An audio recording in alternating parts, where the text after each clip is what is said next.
There we go. I think my microphone is on. It says it's on. All right, let's go to that next slide if we can get there. This is on, but it's there we go. There we go. A man had been extremely anxious for years. And it got to the point where his compulsive worrying was ruining his life. So he went to a psychiatrist who recommended that the man hire a professional worrier. And after he'd been working with the specialist for a few weeks, the man's friend, John, noticed a change. He says, "What happened? You don't worry about anything anymore." He said, "Well, I hired a professional worrier." John said, "That must cost a fortune." The man answered, "Well, it's about $3,000 a month." $3,000? How can you ever afford to pay him? He said, "I don't know. That's not my problem."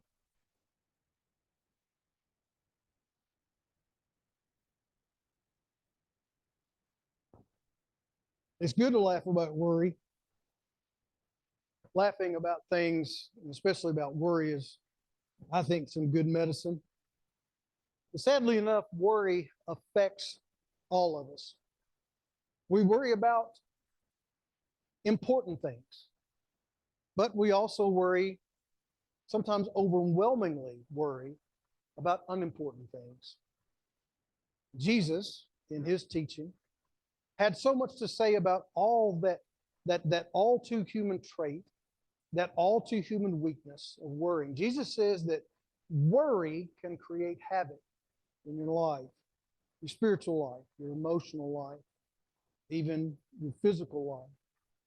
Our quest for today is, what's worth worrying about? What's worth worrying about? And so when I look at that question, I have to ask another question. Well, what is worry? Define that for me. Some of your versions may say anxious when it comes to the text that we're going to read today or other texts that we're going to read today.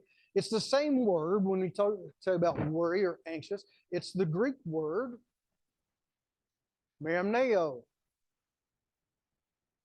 It means to be drawn in opposite directions. It means to be divided into parts as opposed to a whole. It can also mean to be troubled with cares. Philippians chapter 2, verse 20, when speaking of Timothy, Paul writes this. He says, "I have no one else like him. No one who will show genuine concern for your welfare." Literally, what Paul is saying is, I have no one else like Timothy who will show genuine anxiety for your welfare. To be concerned about others. Be troubled with cares. Now, anxiety in this context is indicative of a relational care. When he talks about Timothy having anxiety, he was talking about that relationship.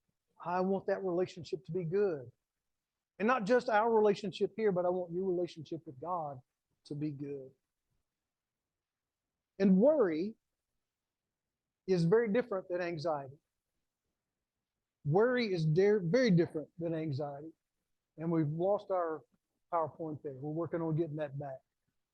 I'm going to go on to the next slide, though, and it's going to say that worry is mental. Worrying is mental. It's thinking about something specific, something that's broken off from the whole. Remember our definition earlier when we talked about it? It's broken off of the whole. It's a little chunk missing out of the entire project there. And worry makes sense. When we worry, it's logical. I'm concerned. I'm worrying about that I won't meet my savings goal.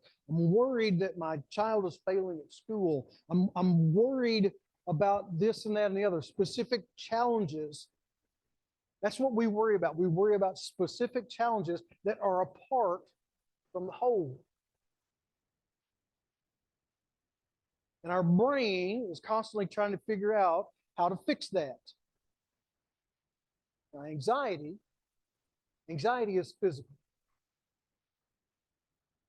Anxiety is often a collection of physical feelings: dry mouth, racing mind, pounding heart, sweaty palms, upset stomach, clenched muscles. And anxiety often involves catastrophic thinking. A small concern snowballs into irreparable chaos in a matter of seconds when we're anxious.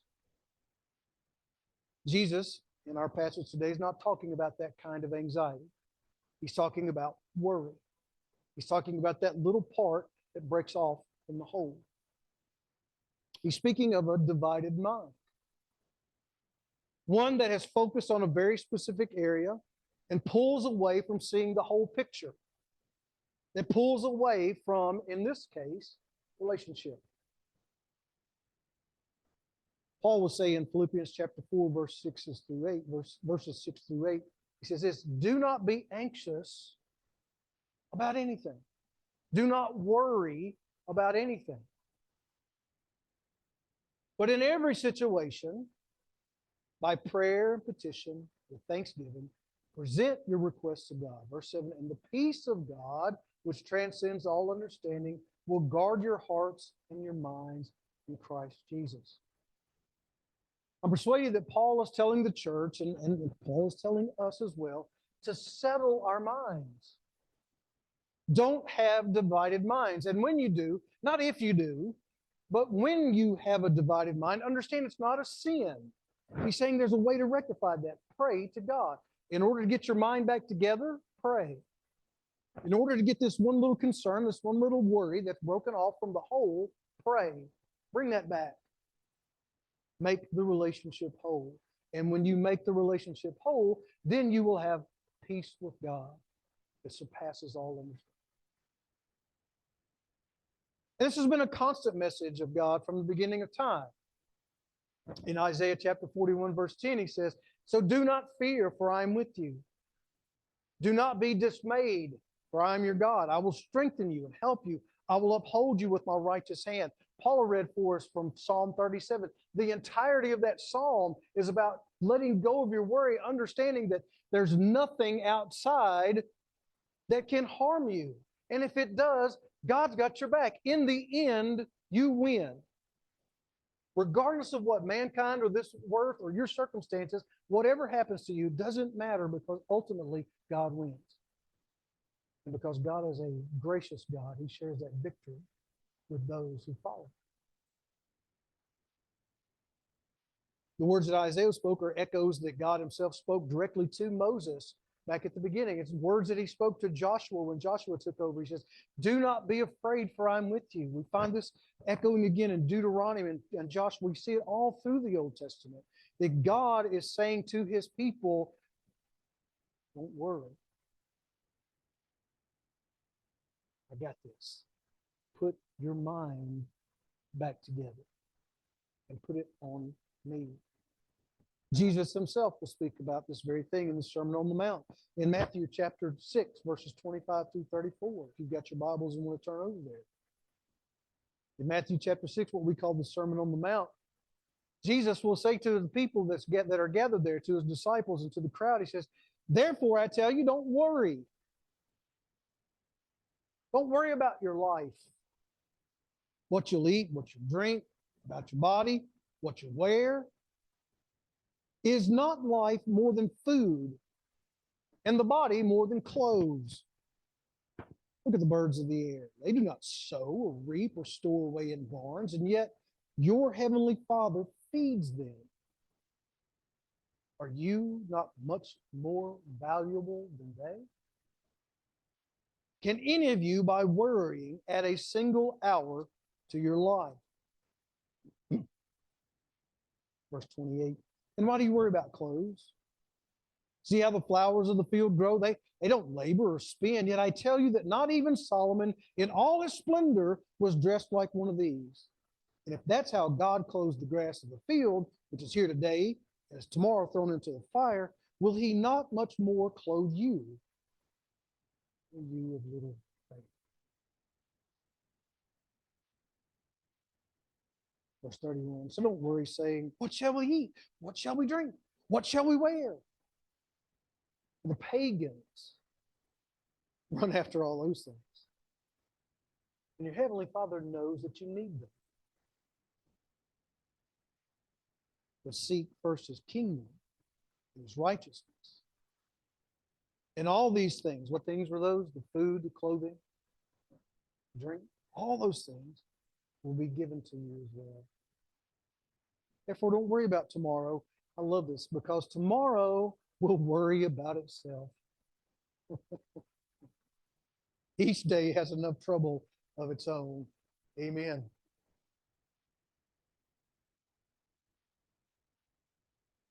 Our text this morning tells us a story about two young ladies, Martha and Mary. If you've got your Bibles open, again, there, turn to Luke chapter 10. We're going to look at verses 38 through 42.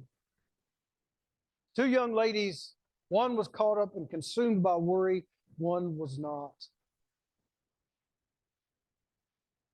Let's see if we can move forward a few slides. Can we move forward to the one that says hospitality? The one in the back is moving.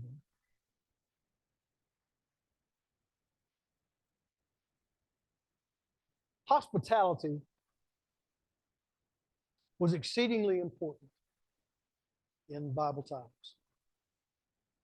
We're going to see a story here where a young lady gets caught up in the mechanics of the hospitality rather than the true meaning of hospitality. Let's read Luke chapter 10, verses 38 through 42. Hopefully our overhead will catch up with us by that time. As Jesus and his disciples were on their way, he came to a village where a woman named Martha opened up her home to him. She had a sister called Mary who sat at the Lord's feet, listening to what he said. But Martha was distracted by all the preparations that had to be made. She came to Jesus and asked, Lord, don't you care that my sister has left me to do all the work by myself? Tell her to help me. Oh, Martha, Martha, the Lord answered, you're worried and upset about many things. But few things are needed, or indeed only one. And Mary has chosen what is better, and it will not be taken away from her. I love the way he adds that last sentence there, the part of that sentence. It will not be taken away from her. When Jesus comes to Bethany, we believe this to be Bethany. And when we look at other passages that are similar to this, the house of Mary and Martha and Lazarus. When Jesus comes to Bethany, Martha demonstrates hospitality by welcoming Jesus into the home that she shares with her sister Mary and her brother Lazarus. Now, we're not certain if it's only Jesus, or if it's Jesus and the 12, or if it's Jesus and the 72, or if it's Jesus and an entire entourage, but somebody besides Jesus is there. At least Jesus is there.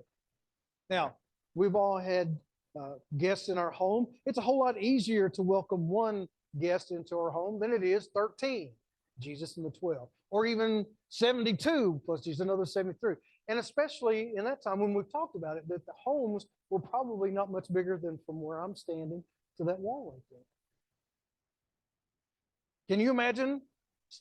I mean, we gathered around the table just a few minutes ago, less than 20 of us. It was kind of crowded up there. Can you imagine 72 people up there? And then trying to eat. So we're not so certain how many people were there. But we know that Martha had invited Jesus, probably whoever was with them, to come into her home. Hospitality is exceedingly important in the biblical world. Now, she busies herself with the task of serving her guest or guests. And although we're not told precisely what those tasks are, the good guess of mine would be that she's preparing supper. She's got a meal that she's planning. And meanwhile, while she's up busy, and let's just say that it's Jesus and the 12, that's 13 people. Let's say she's cooking supper and trying to fix supper for 13 people. Well, now, those 13 people need something to drink as well. And those 13 people are going to need places to sit, and you're going to need plates and dishes and all that other stuff. At least that's the way we look at it in our society. I'm not sure if they didn't do a lot of just hand eating from bowls back then. But either way, there's a table that needs to be prepared. And there's food that needs to be prepared. And there are guests that need to be entertained and spoken to, and feet need to be washed. Drinks need to be served. And Martha is about doing all these tasks. And she assumes the role, the customary role of the woman in the house. But rather than assuming the role of women in her culture, Mary sits at the feet of Jesus. She assumes the posture of a student learning at the feet of a rabbi, a role that's traditionally reserved for men. Now, our story takes a really sharp turn here. Martha, distracted by her many tasks, comes to Jesus and says, Lord, do you not care that my sister has left me to do all the work by myself? Tell her to help me. Now, many who read this story may cheer for Mary because of her inversion of traditional roles. Many of us may also empathize with Martha's resentment of her sister for leaving her to do all the work. And Jesus' response to Martha is less than emphatic. It's less than him chiding her for her distraction and worry and praising Mary. It's like he says, Martha, Martha, you're worried and distracted by many things. There's really only need of one thing. And Mary, she's chosen the better thing, which will not be taken away from her. The problem with Martha is that she's busy serving and providing hospitality. Now, certainly Jesus commends this kind of service to the neighbor many times. Notably in the parable of the Good Samaritan, which happened, what a minute, wait, what verses was that? Just a few, let's see, verses 25 through 27, or 37. So right before our story, he talks about serving others. Jesus is not anti-service. He says that's important that we serve one another. And that's not Martha's problem. The problem with Martha is rather she's worried and distracted, and that the word distracted is to be overoccupied, to be too busy, to be driven about mentally. Her distractions leave no room for the most important aspect of hospitality. She's got a divided mind. She's focused on one little part rather than looking at the whole. And the whole is to respect your guests and to listen to them. Martha's worry, her distraction, prevent her from being truly present with Jesus. It causes her to drive a wedge between her and her sister, Mary. It causes her to drive a wedge between her and Jesus. Her worry is causing a divide in relationships. It's causing part of it to be pulled away from the whole.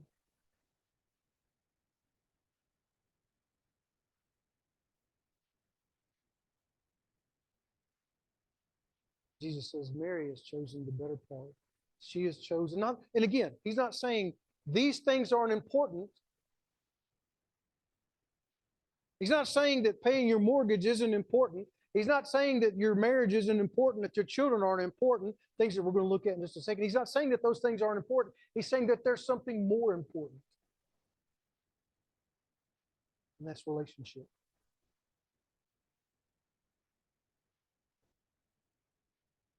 So what about you? What distracts you? Anybody ever seen that movie Up? I love that little cartoon movie. The little dog on there. He's got a little voice box that his master put a little box on him so he can speak. And he'll be talking in the sentence, squirrel. And then he'll go back to, oh, I love you. You're just in the squirrel. He's just constantly distracted. What distracts us?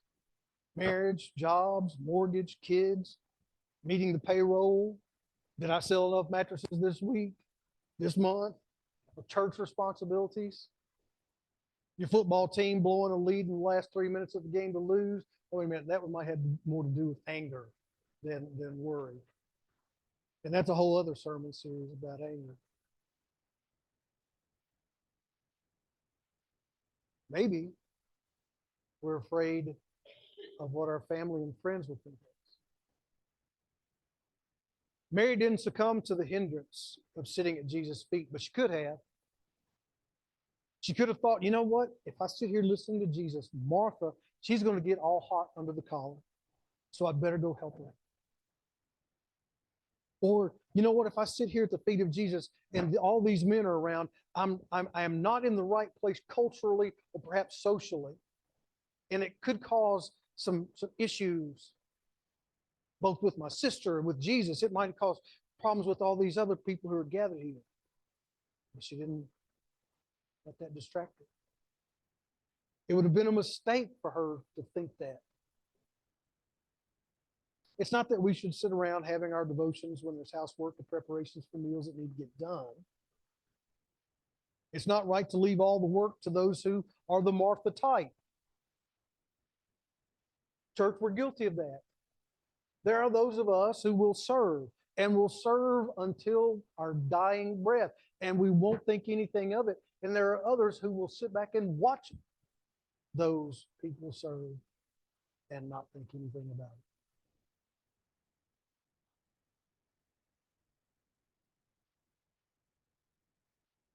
The question, the issue is finding that balance. Martha was overboard on her preparations. It was keeping her from the key moment of hearing Jesus teach on spiritual things.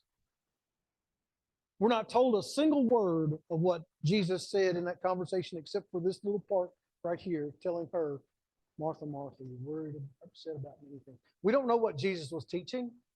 We don't know what he was speaking about. It was important because of the relationship. Jesus' word to Martha may seem as I think it should be seen as an invitation rather than a rebuke.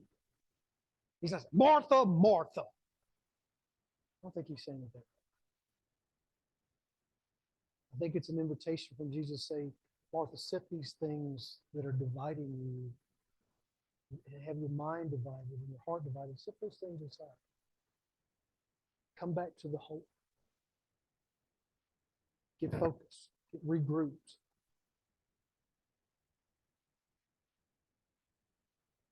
The one thing that is needed for Martha to receive the gracious presence of Jesus is to listen to his words, to know that she is valued not for what she does or how well she does it,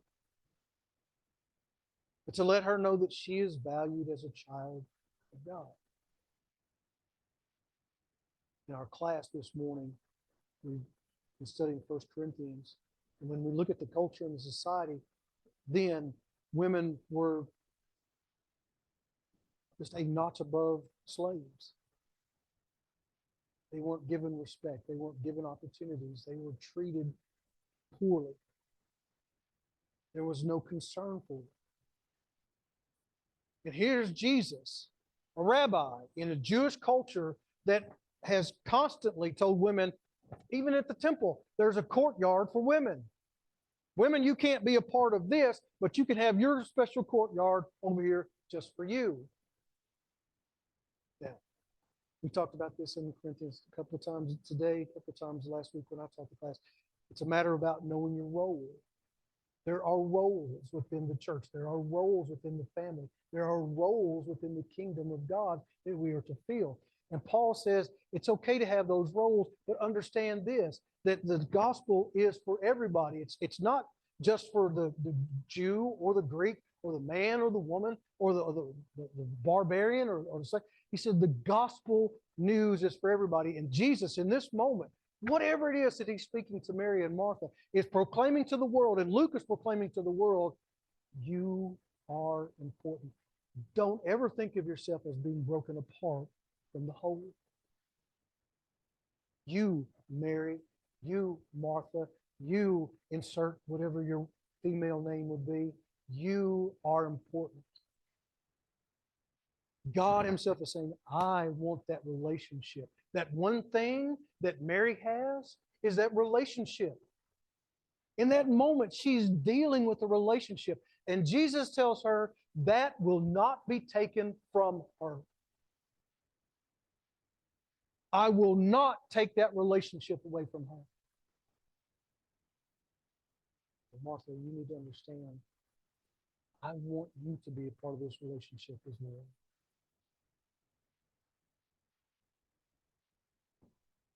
One thing that they needed is a relationship with God. Jesus tells Martha that Mary chose the better thing. And that's interesting in the context of this meal. They're all gathered around eating what I'm certain is a well thought out and a delicious meal. Martha is feeding her guests. Jesus is feeding them also. Martha's feeding the stomach. Jesus is feeding the soul. Martha's is a physical meal. Jesus is a spiritual meal. Both are important. You can't go without either. Try to go without food. See how long you live. See how long you last. But try to go without Jesus. And it won't matter how many meals you eat or how many meals you don't eat. The more important meal that's being served there is the one that Jesus is serving, and it's about relationship, a relationship with Jesus, and by proxy, a relationship with God, becoming whole. He's got the whole world in his hand, and he wants your whole heart there as well. Jesus, I'm persuaded, speaks the same thing to us. That when we choose the more important, that the more important will not be taken from us. In a culture of hectic schedules and relentless pursuit of productivity, we're tempted to measure our worth by how busy we are, by how much we accomplish, by how well we meet the expectations of others. And then I'm sure that there are a lot of people who identify with Martha. They're feeling pulled in 1,000 different directions. They're worried. They're distracted by many things. These seem to be common threads in a life of our fast-paced world. Yet Jesus says here in Luke 12:25, can any of you, in our passage earlier from Matthew, can any of you, by worrying, add a single hour to your span of life? I'm going to tell you, no. As a matter of fact, worrying deletes some of those hours. A lot of people say, well, it's the ones at the end when you're all sick and don't work. No, it doesn't matter what hours they are. And maybe the reason you're sick at the end is because you've been worrying all the way till you get there.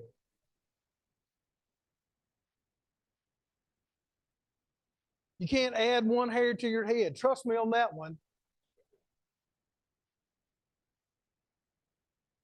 It will take them away, but it won't put them back. We all know that worrying does no good, and that much of what we worry about is not so important in the larger scheme of things. And yet we cannot seem to stop.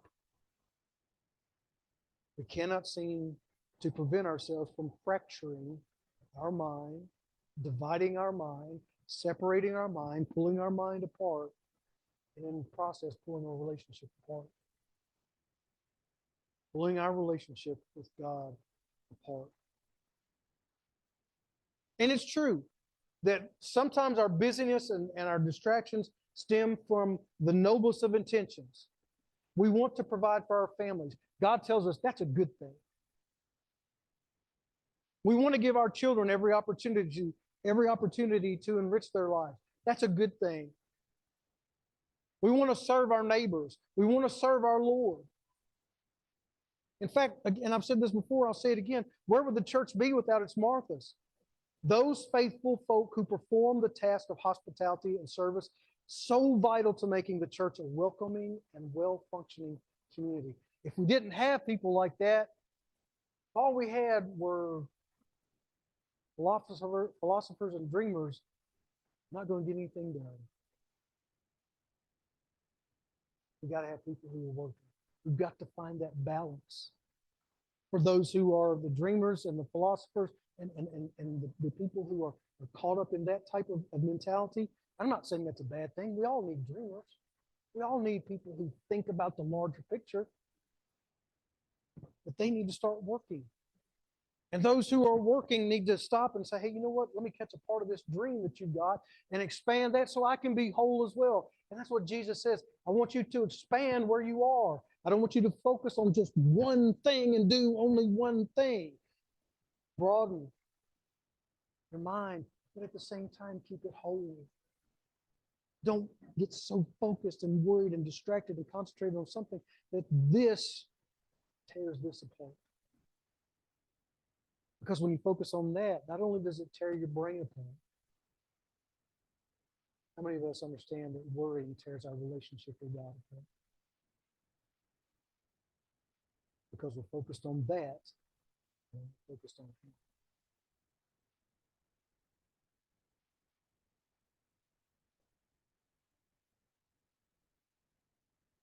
There is a need for only one thing. And so we'll ask the question again. What's worth worrying about?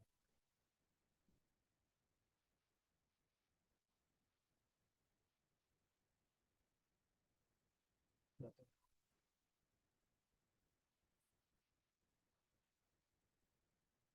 Not a thing.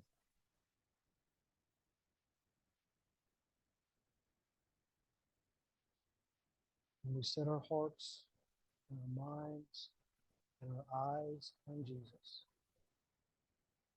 we will be made complete. We will be made whole. And if not in this one, most certainly the next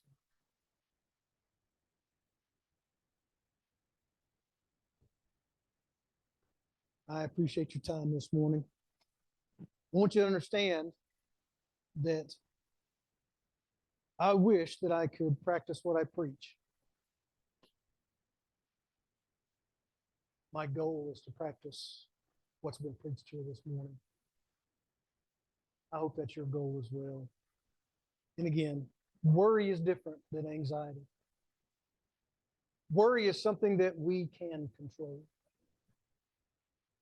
Anxiety is our physical reaction to that worry. And anxiety is a whole different ballgame. Anxiety may require a doctor. It may require drugs to help you overcome that. Don't be ashamed or think that you're weak or think that you're somehow defective if you suffer with anxiety. I have had anxiety attacks in the past. Thank God I don't have them on a regular basis. But there are those of us who do. And they're not weaker. They're not less important. They're trying to make themselves whole, as all of us should. I believe Mike has a song for us this morning. I implore all of you and all of me to understand that there's nothing worth worrying about. Be made whole with your Savior. Be made whole with your God. Be made who with the Holy Spirit who lives inside of us. Together as we stand and sing.